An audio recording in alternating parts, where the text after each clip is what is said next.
Hello guys and welcome back. Guys, अगर आप लोगों को पूछा जाए कि ऑटोमोबाइल इंडस्ट्री का फ्यूचर क्या है तो हो सकता है कि आप में से 90% लोग बोले कि इलेक्ट्रिक व्हीकल्स, लेकिन बाकी के 10% लोगों में से शायद कुछ लोग एक और ग्रीन एनर्जी का नाम बोले जो शायद इंडिया में या फिर वर्ल्ड में काफी पॉपुलर तो है नहीं, लेकिन फिर भी फॉसिल फ्यूल्स का एक अच्छा ऑल्टरनेटिव साबित हो सकता है। और वो एनर्जी है हाइड्रोजन, यानी कि हाइड्रोजन से चलने वाली गाड़ियां, जिसे हाइड्रोजन फ्यूल सेल कार के नाम से जाना जाता है। हालांकि ओवरऑल वर्ल्ड वाइड में इन गाड़ियों की नंबर्स तो काफी कम हैं, लेकिन ये टेक्नोलॉजी काफी एडवांस भी है और इंडिया में अभी तक पूरी तरह इलेक्ट्रिफिकेशन नहीं हुआ है। इसीलिए hydrogen fuel cell vehicle India के लिए अच्छी है या फिर इलेक्ट्रिक व्हीकल, आज के वीडियो में हम यही जानने वाले हैं। आज के इस वीडियो में हम इन दोनों टेक्नोलॉजी की similarity, difference, availability, cost of production, storage and transportation, cost of vehicle, range and power, infrastructure और इन दोनों टेक्नोलॉजी की फ्यूचर के बारे में डिस्कस करने वाले हैं, इसलिए बने रहिएगा वीडियो के साथ। तो नमस्कार दोस्तों, मेरा नाम है प्रमित और आप देख रहे हैं पीएन मोटर वर्ल्ड।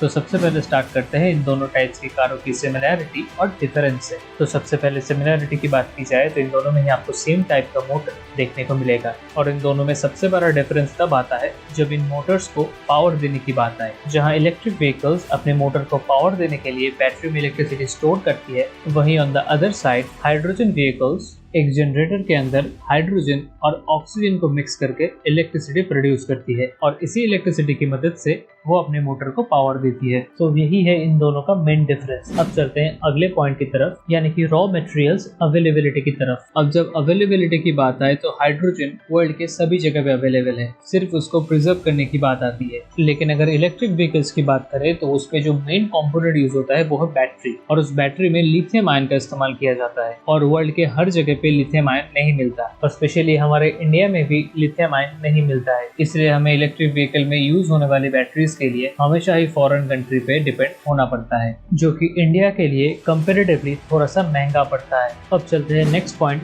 यानी कि कॉस्ट ऑफ प्रोडक्शन की तरफ। तो सबसे पहले स्टार्ट करते हैं इलेक्ट्रिक व्हीकल्स। तो जैसे कि आप जानते हैं कि इलेक्ट्रिक व्हीकल इलेक्ट्रिक की मदद से चलती है और इंडिया में ये ज्यादातर इलेक्ट्रिक कोल से, यानी कि कोयला से जनरेट किया जाता है। हालांकि जो कोल एनर्जी रेट है वो पहले 19% थी टोटल एनर्जी की, जो अब घट के 88% हो चुकी है, लेकिन अभी भी फुल्ली ग्रीन होने में काफी टाइम है। अब एयर में से हाइड्रोजन प्रिजर्वेशन की बात करें तो एयर में से हाइड्रोजन को अलग करने के लिए एक प्रोसेस का इस्तेमाल किया जाता है और उसे कहते हैं स्टीम मीथेन रिफॉर्मिंग। लेकिन यहाँ पे एक चीज डिफरेंट है, जब इलेक्ट्रिक व्हीकल्स की इलेक्ट्रिक जनरेट करने में सिर्फ एक ही बार कोयले का यूज होता है, वहीं दिस टाइम हाइड्रोजन को अलग करने के लिए स्टीम मीथेन रिफॉर्मिंग प्रोसेस में काफी सारा इलेक्ट्रिसिटी का यूज होता है और उसके बाद हाइड्रोजन को स्टोर करने में भी एक और बार काफी सारा इलेक्ट्रिसिटी का यूज होता है। और अगर इसको दूसरे एंगल से देखा जाए तो ये शायद थोड़ा ज्यादा पोल्यूशन करती है। और अगर एनर्जी प्रोडक्शन की बात करें तो यहीं पे 2 बार इलेक्ट्रिसिटी यूज होने की वजह से और एयर से हाइड्रोजन को अलग करने की प्रोसेस स्टीम मीथेन रिफॉर्मिंग में काफी ज्यादा पैसे खर्च होता है।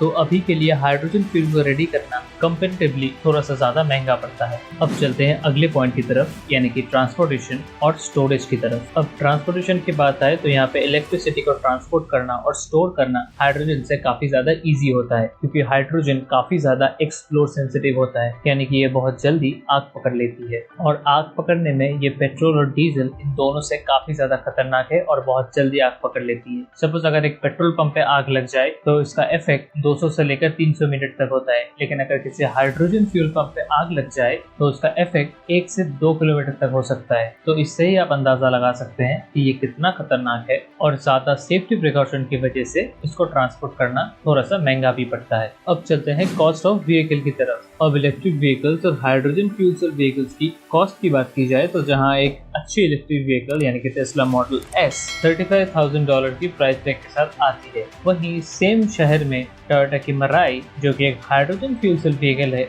वो $69,000 की प्राइस टैग के साथ आती है, जो ऑलमोस्ट डबल है। और ये डिफरेंस ऑलमोस्ट सभी गाड़ियों के साथ है। हाइड्रोजन व्हीकल्स महंगी होने की मेनली 2 रीजंस है। एक तो इनका इंफ्रास्ट्रक्चर उतना बिल्डअप नहीं है और secondly hydrogen fuel cell cars का मास प्रोडक्शन नहीं होता, इसलिए इनकी प्राइस जो है वो काफी हाई रहती है। लेकिन उम्मीद है अगर hydrogen fuel cell vehicles future है तो डेफिनेटली कंपनीज इसको मास प्रोडक्शन करेगी और उसके साथ साथ इसकी जो प्राइसिंग है वो भी धीरे धीरे अफोर्डेबल होना स्टार्ट कर देगी। जैसे कि हमने ये चीज इलेक्ट्रिक व्हीकल के साथ भी देख चुके हैं। पहले इलेक्ट्रिक व्हीकल्स काफी महंगी आती थी, लेकिन अब एक पर्टिकुलर और अफोर्डेबल प्राइस रेंज में काफी अच्छी इलेक्ट्रिक व्हीकल्स मिल जाती है, जैसे कि टाटा की नेक्सॉन ईवी। और by the way Nexon EV हाल ही में इंडिया की हाईएस्ट सेलिंग इलेक्ट्रिक व्हीकल बन चुकी है।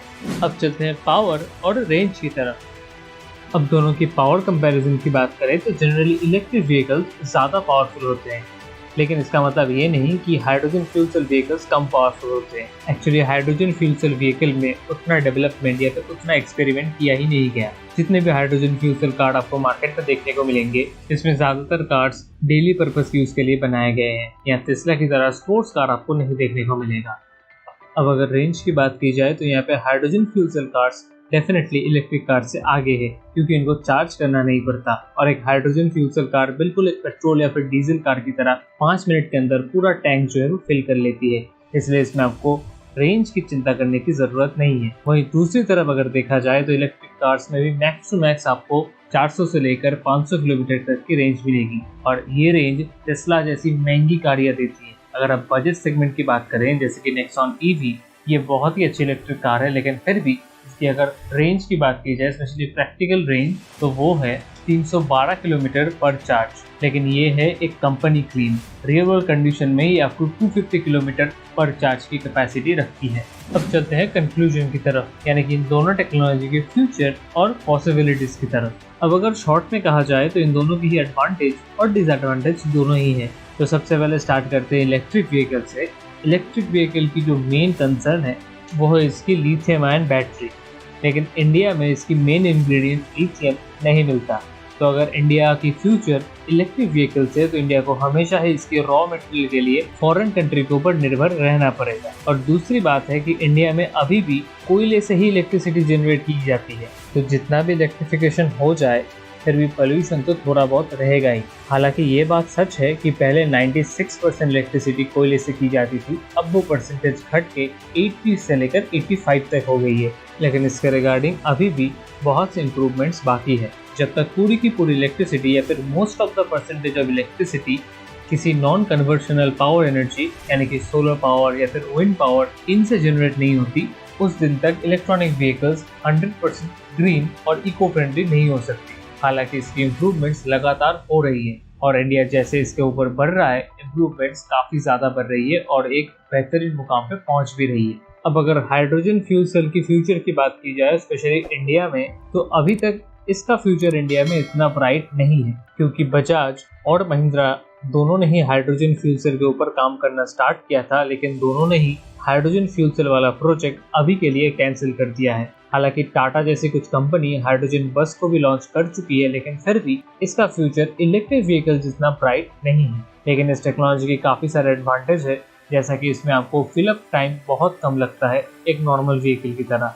सेकेंड जो सबसे बड़ी एडवांटेज है इस टेक्नोलॉजी की, वो है हाइड्रोजन हर जगह मिलता है, इसलिए इंडिया को किसी भी कंट्री के ऊपर रॉ मटेरियल्स के लिए डिपेंड नहीं रहना पड़ेगा। अब इसके डिसएडवांटेज के बारे में बात की जाए तो अभी के लिए इसकी जो सबसे बड़ी डिसएडवांटेज है वो है कॉस्ट ऑफ प्रोडक्शन और प्रोडक्शन के टाइम पे पोल्यूशन, क्योंकि हाइड्रोजन को एयर से अलग करने के लिए काफ़ी सारा इलेक्ट्रिसिटी चाहिए, और फिर उस हाइड्रोजन को स्टोर करने के लिए भी एक और बार इलेक्ट्रिसिटी का यूज़ होता है। इसलिए कॉस्ट ऑफ प्रोडक्शन ज़्यादा होने के साथ साथ जो पोल्यूशन है वो भी ज़्यादा होता है, क्योंकि उसमें पहले से ही कोल यानी कि कोयला को 2 बार यूज़ करके इलेक्ट्रिसिटी जनरेट की जाती है। और इन सब के साथ साथ इसकी जो ट्रांसपोर्टेशन कॉस्ट है वो भी काफ़ी ज़्यादा है, क्योंकि हाइड्रोजन काफ़ी जल्दी आग पकड़ लेती है, इसलिए काफ़ी सेफ्टी मेजर्स और काफ़ी एडवांस टेक्निक के साथ इसको ट्रांसफ़र किया जाता है। अब इसकी सेकेंड कॉन्स की बात की जाए तो इसका इंफ्रास्ट्रक्चर सिर्फ इंडिया में नहीं पूरे वर्ल्ड में इतना बढ़िया नहीं है, और इसके रिगार्डिंग इतनी रिसर्च भी नहीं हुई है। सिर्फ 3 कंपनीज है, होंडा, टोयोटा और हुंडई।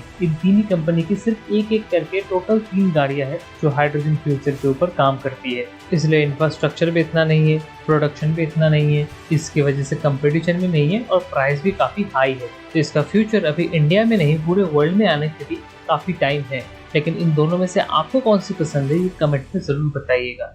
तो गाइस मुझे उम्मीद है वीडियो को पसंद आया होगा। अगर पसंद आया तो वीडियो को एक लाइक कीजिए कमेंट कीजिए आपने फेवरेट कार्स कौन सी है। इस वीडियो को अपने दोस्तों के साथ शेयर कीजिए। मेरे सारे वीडियोस आपको पसंद आते तो फिर चैनल को सब्सक्राइब करना मत भूलिएगा। मिलते हैं किसी दूसरे वीडियो में, तब तक के लिए जय हिंद, वंदे मातरम।